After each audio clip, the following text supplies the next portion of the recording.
posición tridimensional del maxilar superior respecto a el eje horizontal transversal y respecto al plano axio-orbital, ¿no? Eso es lo que registra el arco facial. Ahora, la pendiente o la inclinación de la vertiente posterior de la eminencia articular va a tener una influencia, ¿no? O va a guiar a nivel articular los movimientos de protrusión, ¿no? Retrusión, los movimientos de lateralidad, pero del cóndilo de no trabajo. Entonces, influye, ¿no? Esa es la importancia de esta inclinación, como lo mencioné en la clase pasada.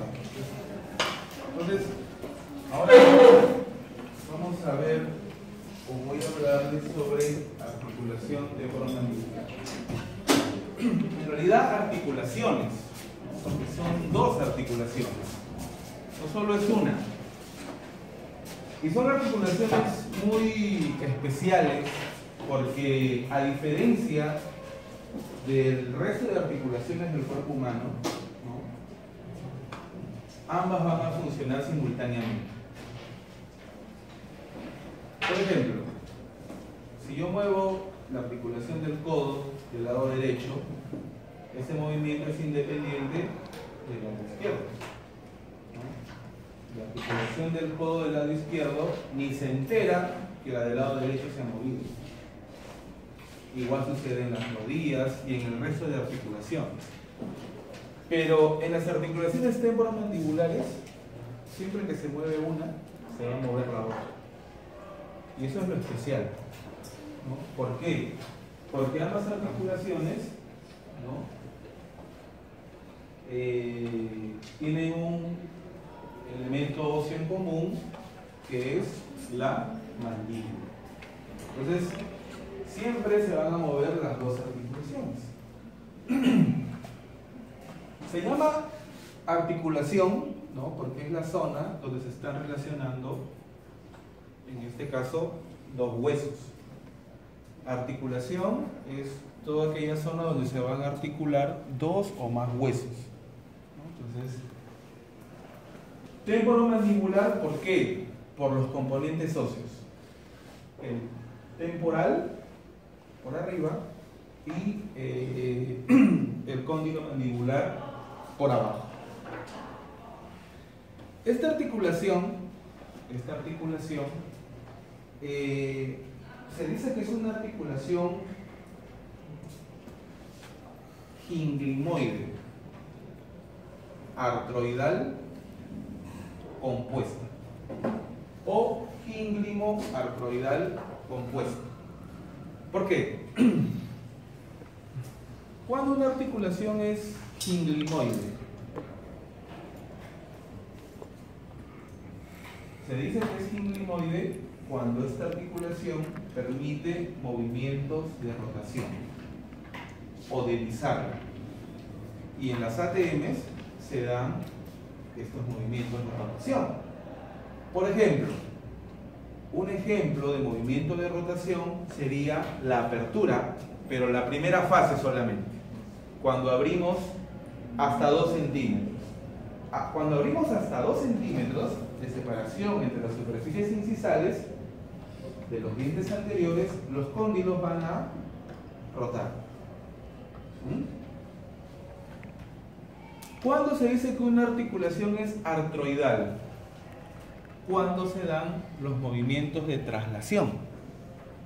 Y en esta articulación, o en estas articulaciones, se dan también los movimientos de traslación. Por ejemplo, protrusión, retrusión, ¿sí? Apertura, segunda fase, ¿no? Porque recuerden que en la primera fase de la apertura,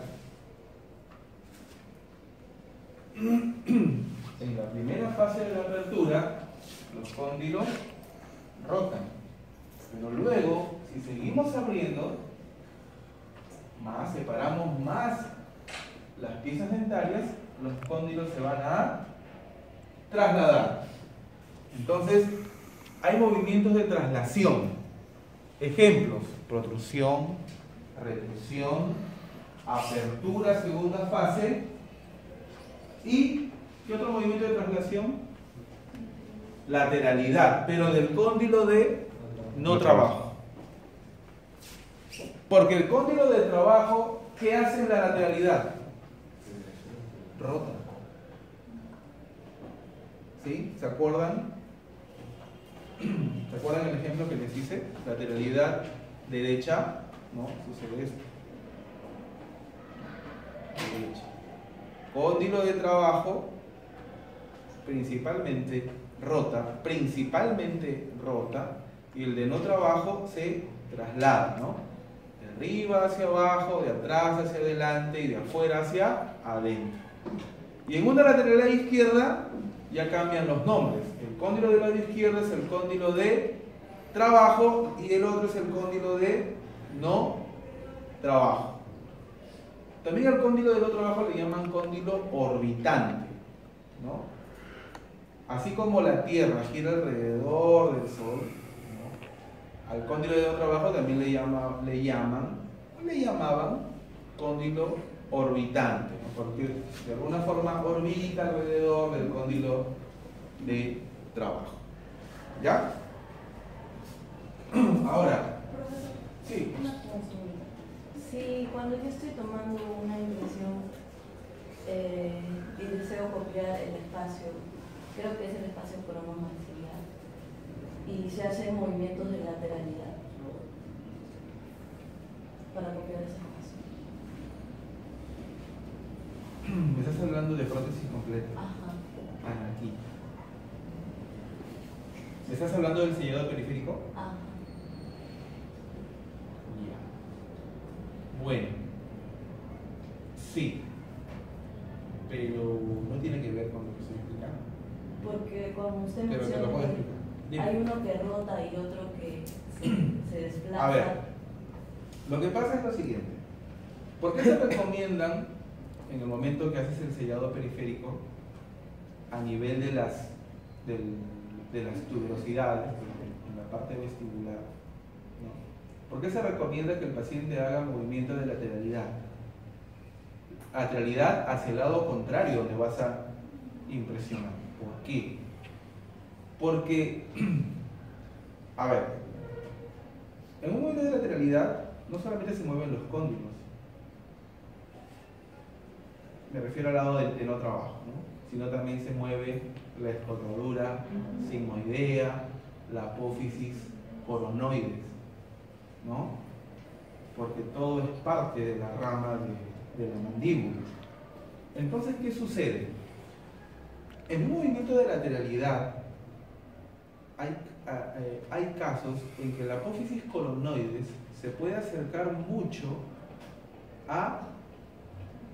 al espacio protético, se puede acercar mucho a la pared vestibular de la tuberosidad maxilar. Imagínate que esa es la tuberosidad maxilar del lado izquierdo, ¿correcto? Y por aquí está la rama mandibular, la apófisis coronoides, que sería esta, y acá está el cóndilo mandibular. En un movimiento de lateralidad derecha, es posible que esta apófisis coronoide se acerque mucho a la tuberosidad, ¿me entiendes? Entonces, es mejor registrar ese acercamiento para que tu prótesis tenga el volumen adecuado. Porque si la prótesis tiene mucho volumen, ¿me entiendes? Tiene mucho volumen hacia vestibular, cuando el paciente haga lateralidad, se va a aproximar mucho a la apófisis coronoides y va a chocar con la prótesis. Pero ya, más o menos me entienden. Yo creo que sí me entienden. Pero eso es de prótesis completa. ¿Ya? A tu profe de prótesis completa se pregunta. Bueno, entonces gíngrimo, movimientos de rotación. Artroidal, movimientos de traslación. Y ya les di los ejemplos. si en el examen te pregunto, ya sabes que vas a responder, ¿no es cierto? ¿Por qué le dicen compuesta? A ver, a veces nosotros leemos en los textos que dice que la articulación es una articulación, las ATMs es una diartrosis, porque está compuesta por, ¿no? Es una articulación bicondilia, dice, ¿no? Ensalzando o realzando el cóndilo mandibular y la eminencia articular, que también se conoce como el cóndilo del temporal, ¿no? Pero cuando hablamos de una articulación compuesta, ¿no? Estamos hablando de una articulación que tiene 3 componentes óseos. 3. Pero las ATMs, ¿cuántos componentes óseos tienen? 2. El temporal y el cóndilo mandibular. Pero hay un elemento que se encuentra entre estos 2 componentes óseos, que es el disco articular. El disco articular, ¿ya? El disco articular, ahí está mejor de amarillito. Este disco articular desde un punto de vista funcional, actúa como si fuera un tercer hueso. ¿Ya? Va a actuar, no es que sea un hueso, desde un punto de vista funcional. Se va aquí a formar una articulación discocondilar y una articulación temporodiscal. Porque miren, este disco articular me está definiendo 2 espacios. Un espacio supradiscal y un espacio infradiscal. Y este disco, ¿no?, me está generando como una doble articulación, una articulación temporodiscal y una discocondilar. Los movimientos de traslación, y lo vamos a ver luego, se van a dar básicamente en el espacio supradiscal. Principalmente en ese espacio supradiscal se dan los movimientos de traslación y los de rotación se dan en el espacio infradiscal. Para que ustedes más o menos me entiendan, o para que me entiendan, no más o menos, en el movimiento de, a ver, apertura, primera fase, ¿qué es lo que sucede? El cóndilo va a hacer esto. ¿Me entienden? Va a hacer esto. Lo demás, de alguna forma, se mantiene allí, estático. Entonces, en ese espacio infradiscal se va a dar movimiento de rotación. Pero ¿qué pasa cuando hacemos protrusiva? Cuando hacemos protrusiva, ojo, o cuando se traslada el cóndilo nunca se traslada solo. Siempre se traslada con el disco articular. Porque el disco articular se agarra de la cabeza del cóndilo, se agarra. Y a donde va el cóndilo, va el disco. Siempre lo acompaña. Entonces, en un movimiento de protrusión, por favor, atentos, ¿no?, se va a desplazar todo el complejo cóndilo-disco. De esta forma.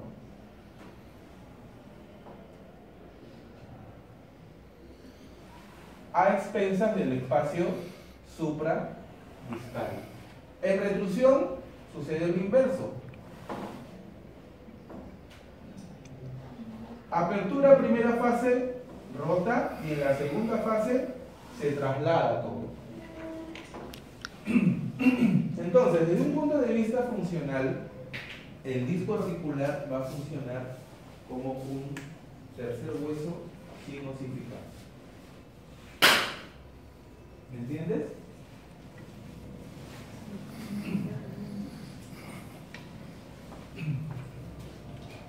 Bueno,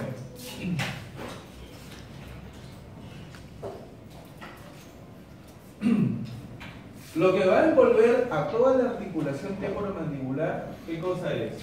La cápsula articular, ¿no? Esa cápsula va a limitar o va a marcar los límites funcionales de las ATM, ¿no? Gracias a la cápsula, el líquido sinovial que hay ahí adentro, ¿sí?, que va a nutrir las superficies articulares, no se va a derramar. Gracias a la cápsula se va a mantener la integridad de la articulación. Por ejemplo, aquí se abre una ventanita. Lo que están ustedes viendo aquí es el espacio supradiscal. Es el espacio supradiscal. Aquí tenemos el disco articular y esta es la cápsula que se ha abierto, ¿no? Aquí podemos ver, aquí está el disco y acá podemos ver el espacio infradiscal y aquí está el espacio supradiscal.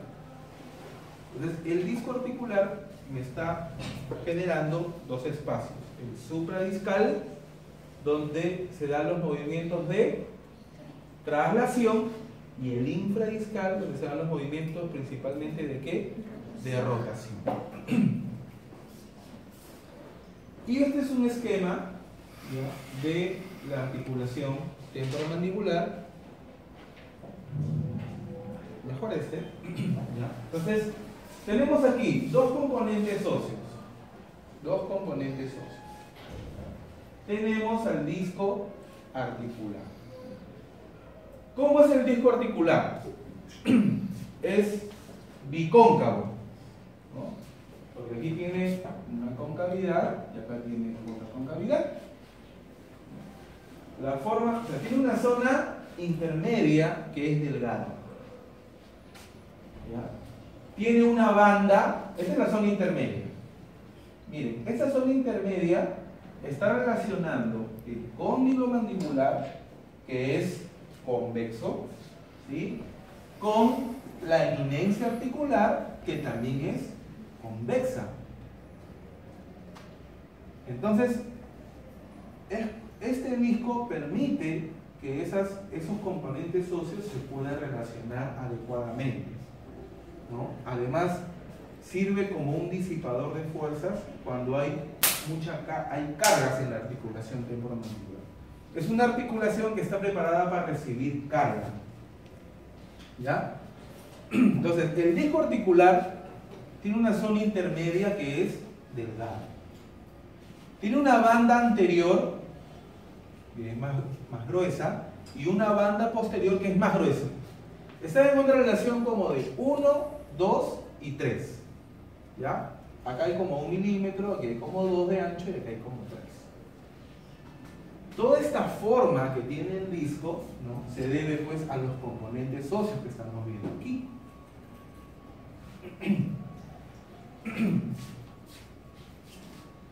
En la parte anterior, miren, el disco se continúa con la cápsula articular.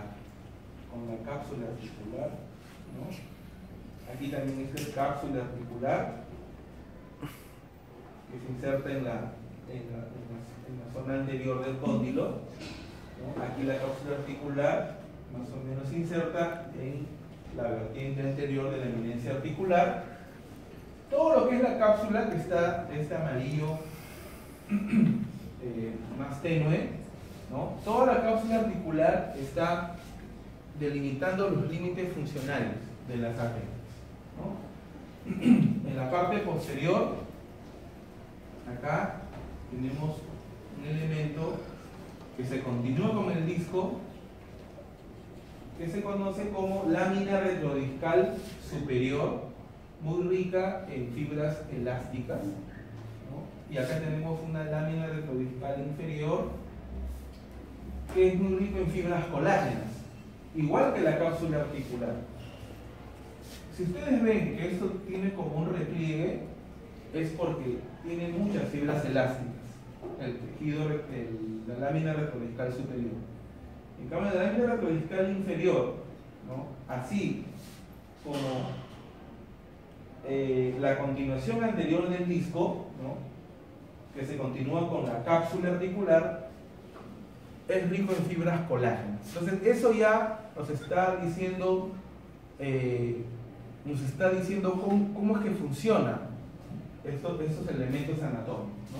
En realidad esto es rico en fibras elásticas porque en algún momento, cuando el complejo cóndilo-disco se desplaza hacia adelante, esto va a tener que estirarse. ¿Ya? Y el disco, como les dije, siempre se va a mantener o siempre se va a agarrar del cóndilo mandíbular, ¿no? Y tenemos aquí una zona ricamente inervada, ¿no? Con muchos vasos sanguíneos y nervios, que es el tejido retrodiscal. Este es el tejido retrodiscal. En el momento que nosotros, por ejemplo, hacemos un movimiento de protrusión, donde el complejo cóndilo y disco se desplaza hacia abajo y hacia adelante, ¿ya?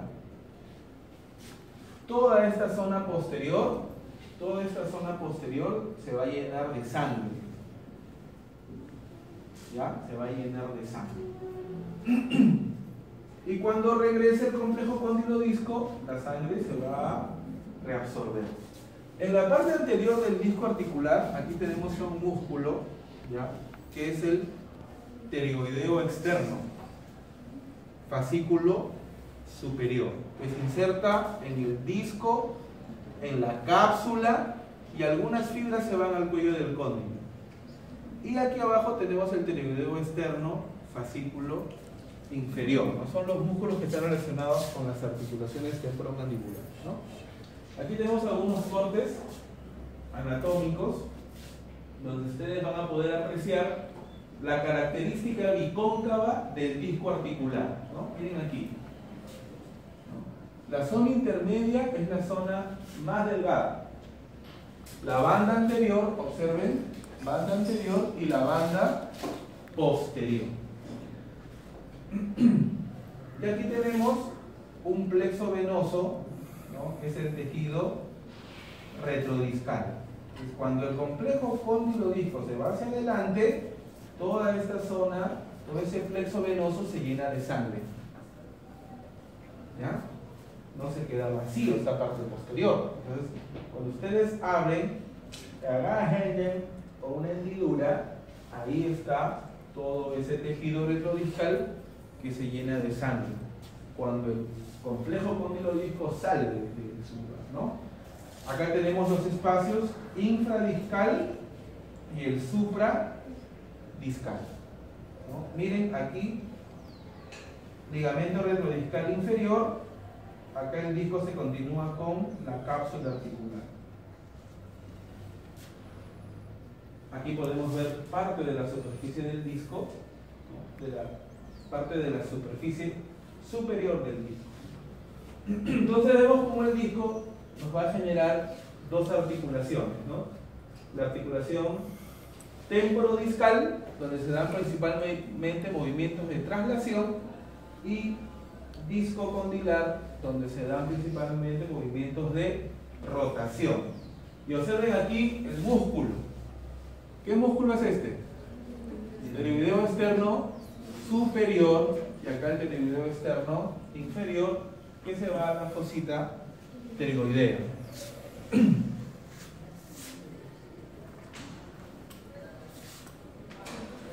Estas son imágenes de resonancia magnética. El disco articular no lo vamos a poder evaluar con una radiografía. ¿Ya? Si tomamos una radiografía de las ATMs, vamos a poder observar los componentes óseos.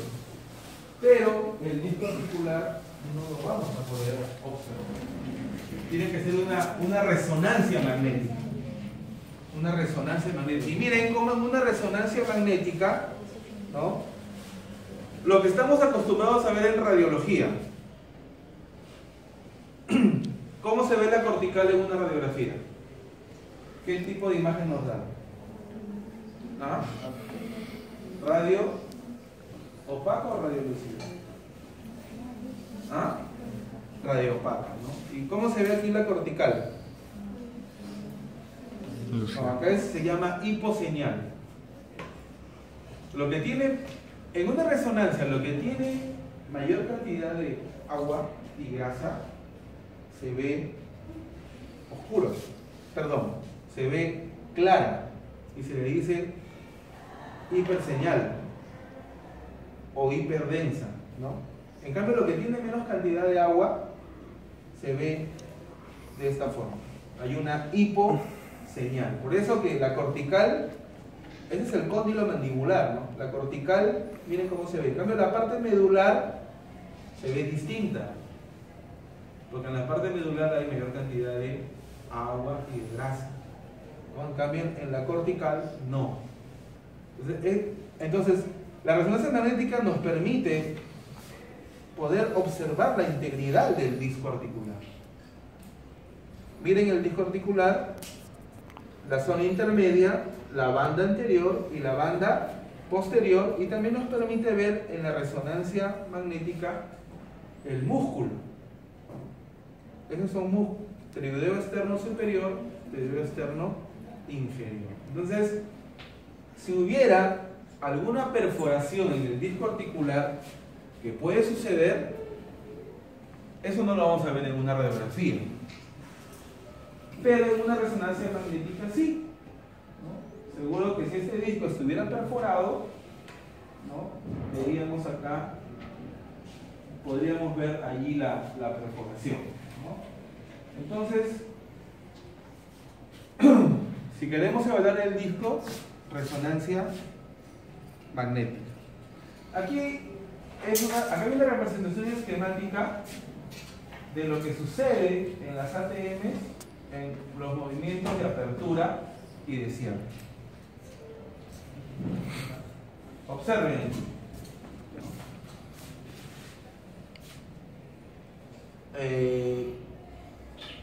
Primera fase de la apertura, ¿no? Hay rotación. Principalmente se da en el compartimento infradiscal, pero cuando empieza a trasladarse, ¿no? Todo el complejo cóndilo-disco, miren lo que sucede, ¿no? Miren cómo va cambiando la posición del disco. El cóndilo se va hacia adelante, ¿no? Y el disco como que hace un movimiento contrario, ¿no? Ahora, ¿hasta dónde debe de llegar una máxima apertura? ¿Hasta dónde? Miren, cuando yo estudiaba, no sé si tendrán un plumón en la mano, de que me decían de que en una apertura máxima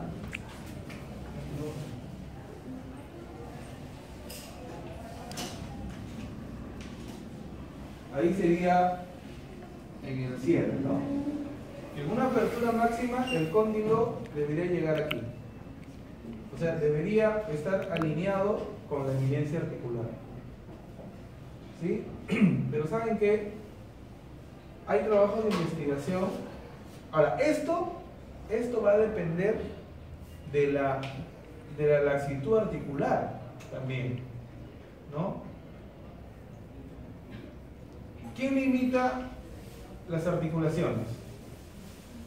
Los ligamentos, ¿cierto?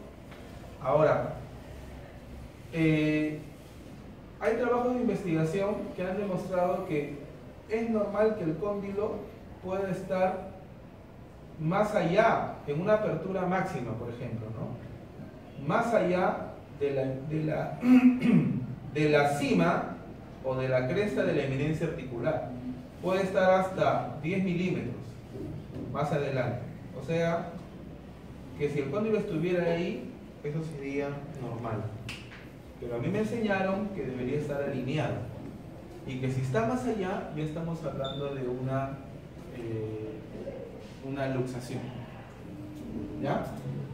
Pero los trabajos de investigación demuestran de que es normal que pueda estar más allá de la cima o de la cresta de la eminencia articular.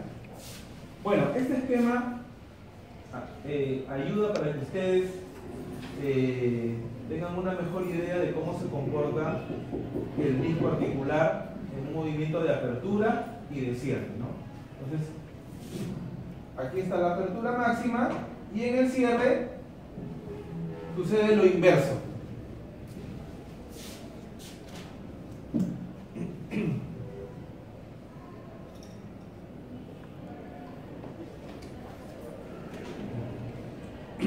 Ahora, ¿cómo es que el cóndilo o los cóndilos pueden rotar si los cóndilos no son esferas? ¿No? Observen ahí, miren, los cóndilos mandibulares o el polo interno, este es el polo externo, ¿correcto? Este es el polo interno. El polo interno está hacia atrás y el polo externo está hacia afuera. Perdón, está hacia atrás, ¿no? El polo interno también está hacia atrás.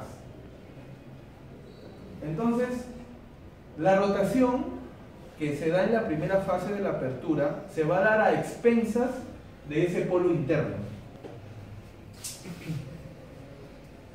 ¿Sí? Primera fase va a rotar el polo interno y el polo externo se va a trasladar un poquito, porque no es una esfera, pues los cóndilos no son una esfera, ¿no? Miren la forma que tienen. Los cóndilos están así, inclinados, el polo interno está inclinado hacia atrás. Entonces, en el momento de la rotación, ¿no? Rota a expensas de ese polo interno, pero el polo externo, por la configuración que tiene, se va a trasladar, porque no es una esfera, ¿no? Y eso lo podemos sentir. Ustedes abren un poquito y ustedes pueden sentir que el polo externo se traslada, pero la rotación se está dando a expensas del polo interno.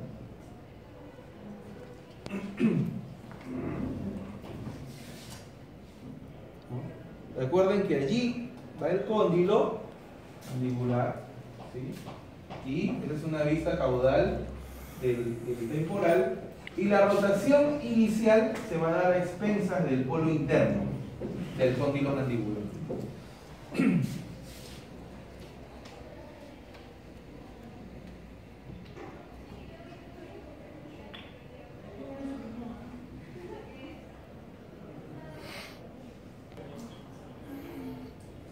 Eso es para que ustedes vean.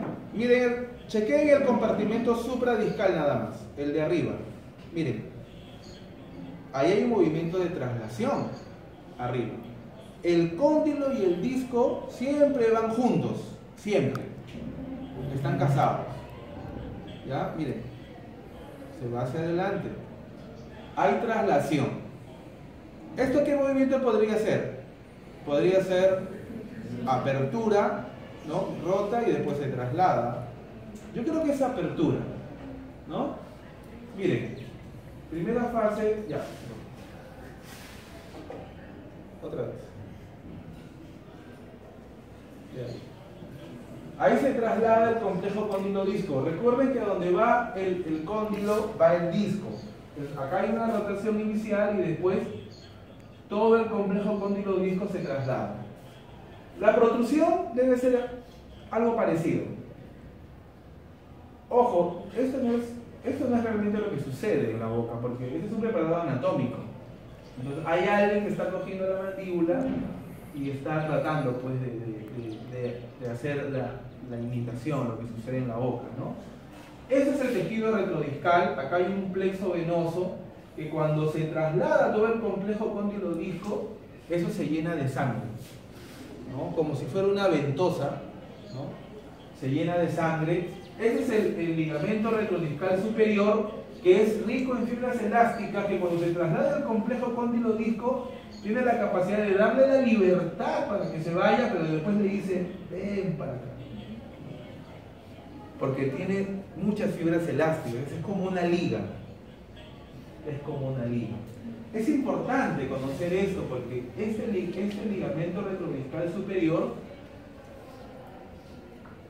puede perder esa capacidad de traerlo al disco. Y el disco a veces se queda por adelante. Y pueden haber ruidos en la articulación, ¿no? Es importante saber cuál es la forma del disco. Imagínense que este disco estuviera aplanado, que también sucede. Hay patologías en el disco articular. Hay patologías en las que el disco se perfora, hay patologías en las que el ligamento retrodiscal superior no tiene la capacidad de traerlo al disco. Hay patologías en el que esta banda posterior del disco articular se adelgaza porque el músculo constantemente está que lo jala el disco. Entonces es importante conocer la anatomía, la histología, la biomecánica de la articulación temporomandibular, porque es componente funcional del sistema y tiene que ver mucho con nuestro trabajo, ¿no? Entonces, obviamente que la integridad de ese disco articular, ¿no? También va a depender mucho del otro componente funcional, que es la oclusión dentaria, ¿no? Definitivamente esa articulación también se puede afectar. ¿Cómo será la vertiente posterior de la eminencia articular en sus pacientes que no tienen dientes, por ejemplo? ¿Cómo será? ¿Tendrá la misma inclinación o habrá variado? ¿Ustedes les toman radiografías panorámicas a sus pacientes? ¿Ah? ¿Sí? Sería bueno que evalúen esa pendiente, ¿no? Tracen el plano de Camper, ¿no? Tracen el plano de Camper en su radiografía, hagan un trazo de esa vertiente posterior de la eminencia articular y miden cuál es la inclinación. ¿Cuántos ángulos tiene? ¿Cuántos grados tiene? Aquí podemos ver el compartimento supradiscal, infradiscal. Ahora, para que todo esto se dé de una forma suavecita, tiene que haber algo entre esos componentes.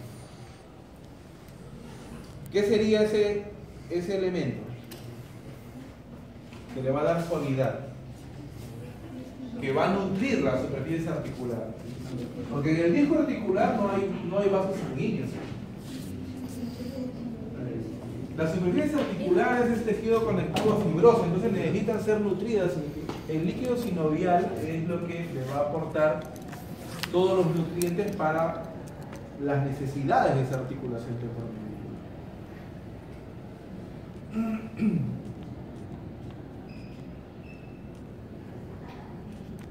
¿Alguna pregunta? He observado que cuando una persona abre la boca, le es dificultoso a la hora de cerrar, sea por el ligamento de la. Ella ha hecho una observación.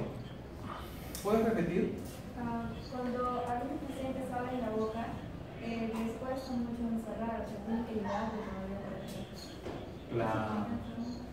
Sí, lo que pasa es que, ¿qué sucede? Justo lo que estaba mencionando, ¿no?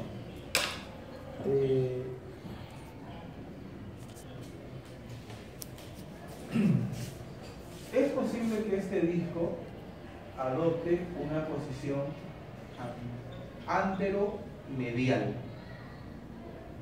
¿ya?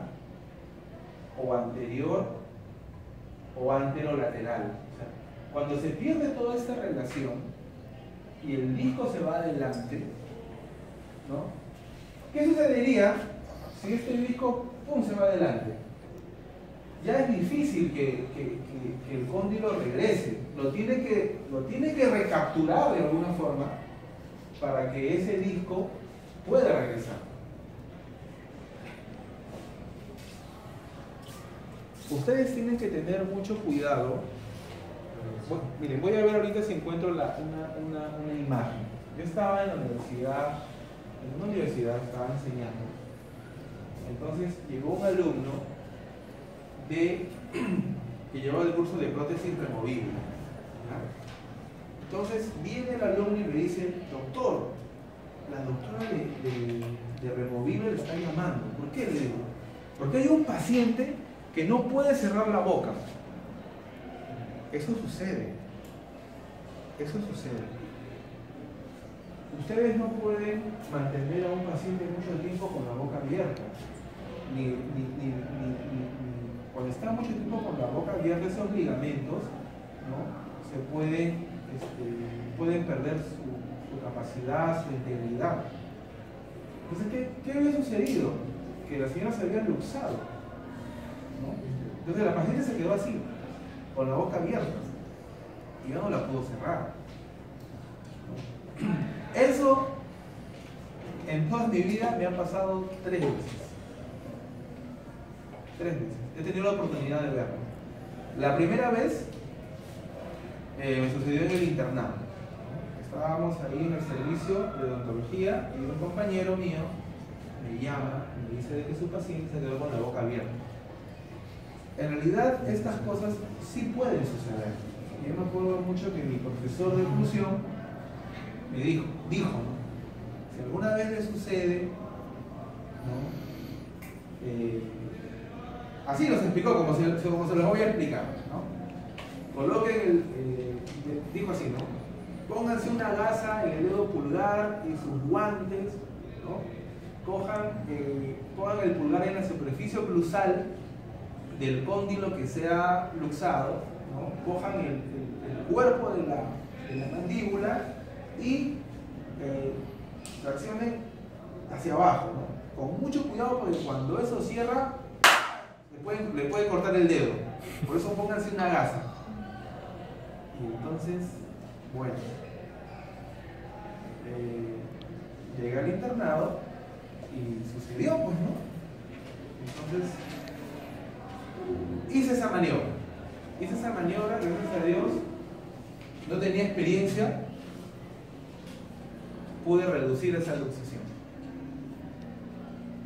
Terminé la universidad, me gradué, todo, y después de 8 años estaba trabajando con un amigo, su mamá había llegado de Amazonas, y el amigo estaba que la atendía, y al rato me dice, Henry, escucho una vocecita, Henry, de esas vocecitas que te dicen ayúdame en el fondo, ¿no? Henry, algo ha pasado. Voy, mi mamá no puede sacar. O sea que la señora estaba vomitando porque se había puesto nerviosa. Y la verdad es que no pude reducirlo, en realidad no lo pude reducir, creo que más porque no tenía la colaboración de la paciente. Y en ese momento de tanto intentar, miren, ¿qué hacemos? Entonces, llamé a un docente, que es el doctor Carlos Mata, que enseña en Cayetano Heredia. Lo llamo, pues, y le digo, doctor, mira lo que ha pasado. Y me dice, mira, pon tu dedo aquí, lo mismo, lo que yo ya sabía, ¿no? Pon tu dedo ahí, y entonces, no se puede. Ya, ¿dónde estás? Estamos en Magdalena. Ya, ¿la puedes traer a Surquío? Ya, tomamos un taxi, la señora en el taxi con la boca abierta. Llegamos a la clínica del doctor, el doctor salió, se sentó, señora, tranquila, lo vamos a ayudar, y lo puso. Vergüenza, porque lo hizo rápido. Entonces yo dije, no, es importante que el paciente esté tranquilo, que colabore, ¿no? Y bueno, y hace 3 años me volvió a suceder, pero esta vez ya era docente de la universidad y me llaman, ¿no, doctor? Estaban tomando una impresión con alginato a la señora. es importante que ustedes le pregunten a sus pacientes si alguna vez ha abierto la boca y no la ha podido cerrar. Porque si alguna vez le ha pasado, les puede pasar cuando están con ustedes. ¿Ya? Entonces la señora, yo llego, no bueno, el alumno viene y dice, profe, no puede cerrar la boca. Qué roche, pues no, que el profe no lo puede reducir. Y yo estaba enseñando patología de la oclusión. Salí del salón y le digo, trae la cámara, vamos. En el camino iba pensando, Dios mío, ayúdame. Entonces, llego, ya pues la expectativa, pues tienen a todos los alumnos ahí, ¿no? Y la profesora, que también era rehabilitadora, pero no supo qué hacer. Entonces, con la señora tranquila, ¿le ha pasado eso alguna vez?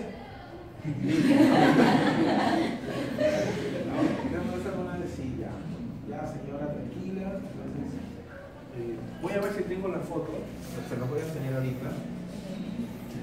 Ya, miren, ¿le ven la cara? ¿Qué es esto? Alginato. La señora estaba con la boca abierta. Chequen acá. A ver. Acá se ve una hendidura, miren. Sí. Es la hendidura pues, que se genera cuando los cóndilos están adelante. Lo que ustedes sienten cuando abren la boca. Es la hendidura, es lo que está ahí, pero el cóndilo, ¿ya? Estaba delante de la señora, ¿no? Estaba delante. Entonces, bueno, ahí está, fue el ATM del lado derecho. Entonces ahí está el dedo pulgar, encima de los surbios oclusales, ¿ya? En realidad no necesitan ponerse gasa, porque las 3 veces que he visto, no puse gasa. El doctor me dijo, sí, ponte gasa, porque cuando el cóndilo regresa con tanta fuerza que te puede cortar el dedo. Y ¿no? Entonces, miren la maniobra, ¿no? Coloqué el dedo pulgar en la superficie oclusal, estoy cogiendo ahí el cuerpo de la mandíbula y con la otra mano también estoy dirigiendo, entonces bajo, recapturo el disco y la señora, miren la cara, ¿no? Ya en el ojos. Miren la cara.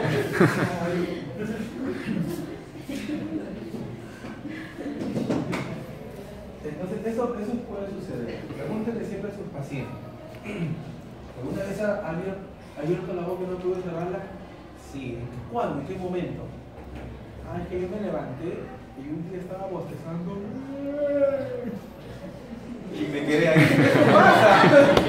Por eso cuando ustedes bostecen, no lo hagan tan exageradamente, ¿no? A veces hay la costumbre, mira, ¿saben también cuándo sucede? He visto pacientes que han llegado a la consulta que con solo gritar les empieza a doler. O sea, tanto abren la boca. Una chica que estaba en el colegio, quinta secundaria, era la escolta, era la banderada. Y cuando decía, ¡de frente! ¡Marchen! Duele, ¿verdad? ¿No? O a veces nos invitan, tenemos la costumbre, ¿no? Cuando la mamá nos da una manzana, la mordemos, ¿no? Pero no falta un amigo, un primo, que viene con una manzana así, ¿no? Y le dice, te invito, y tú, y la abres tanto la boca, ¿no? Que te puedes luxar. Y si te pasó una vez, te puede volver a suceder. Bueno, nos vemos la próxima clase, chicos.